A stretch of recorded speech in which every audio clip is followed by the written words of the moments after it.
फल की इच्छा छोड़ कर्म पर ध्यान देना चाहिए। गीता में श्री कृष्ण ने कहा है कि मनुष्य को फल की इच्छा छोड़कर कर्म पर ध्यान देना चाहिए। मनुष्य जैसा कर्म करता है उसे फल भी उसी के अनुरूप मिलता है। इसलिए व्यक्ति को अच्छे कर्म करते रहना चाहिए। स्वयं का आकलन। श्री कृष्ण के अनुसार व्यक्ति को खुद से बेहतर कोई नहीं जान सकता, इसलिए स्वयं का आकलन करना बेहद जरूरी है। गीता में कहा गया है कि जो व्यक्ति अपने गुणों और कमियों को जान लेता है वह अपने व्यक्तित्व का निर्माण करके हर काम में सफलता प्राप्त कर सकता है। मन पर नियंत्रण। हमारा मन ही हमारे दुखों का कारण होता है।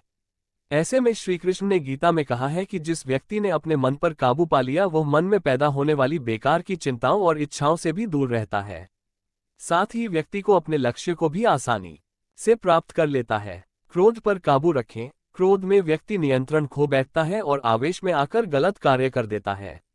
यहाँ तक कि कभी कभी गुस्से में व्यक्ति खुद का अहित कर बैठता है। गीता में श्री कृष्ण ने बताया है कि क्रोध को खुद पर हावी नहीं होने देना चाहिए। यदि गुस्सा आए तो स्वयं को शांत रखने का प्रयास करें। स्पष्ट नजरिया। गीता के अनुसार व्यक्ति को संदेह या संशय का स्थिति में नहीं रहना चाहिए। जो लोग संशय का स्थिति में रहते हैं उनका भला नहीं हो सकता है। जीवन में स्पष्ट नजरिया होना चाहिए। विश्वास की ताकत। तुम अपने विश्वासों की उपज हो। तुम जिस चीज में विश्वास करते हो तुम वही बन जाते हो। जो स्वयं पर विश्वास करते हुए लक्ष्य की ओर बढ़ते रहते हैं उन्हें सफलता जरूर मिलती है। अगर व्यक्ति अपने लक्ष्य के लिए कर्म में पूरे मन से लग जाता है और उसे कर्म करने से खुशी मिलती है तो सफलता उससे दूर नहीं। 2. मृत्यु से भय व्यर्थ है। हर व्यक्ति के मन में मृत्यु का भय होता है। इस संसार का जब से निर्माण हुआ है तब से जन्म मृत्यु का चक्र चलता आ रहा है। ये प्रकृति का नियम है।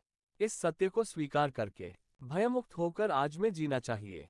किसी को भी आने वाले पल के बारे में कुछ नहीं पता होता, लेकिन इस संशय में भयभीत रहने से जीवन नहीं जिया जा सकता। कर्म सबसे ऊपर आता है। श्री कृष्ण अर्जुन से कहते हैं कि व्यक्ति कर्म करने के लिए ही पैदा हुआ है और बिना कर्म किए कोई रह नहीं सकता। फल की चिंता करना व्यर्थ है क्योंकि इससे मनुष्य का मन काम से भटकने लगता है। किसी कर्म से सफलता नहीं मिलती तो क्या हुआ, असफलता भी ज्ञान के द्वार खोलती है। अगर बिना फल की चिंता किए कर्म करते रहोगे तो सफलता और मन की शांति जीवन भर तुम्हारा साथ नहीं छोड़ेगी। जो कर्मफल से विरक्त होकर कर्म करता जाता है उसका आध्यात्मिक ज्ञान बढ़ता जाता है। गीता में भक्ति, ज्ञान और कर्म मार्ग की चर्चा की गई है।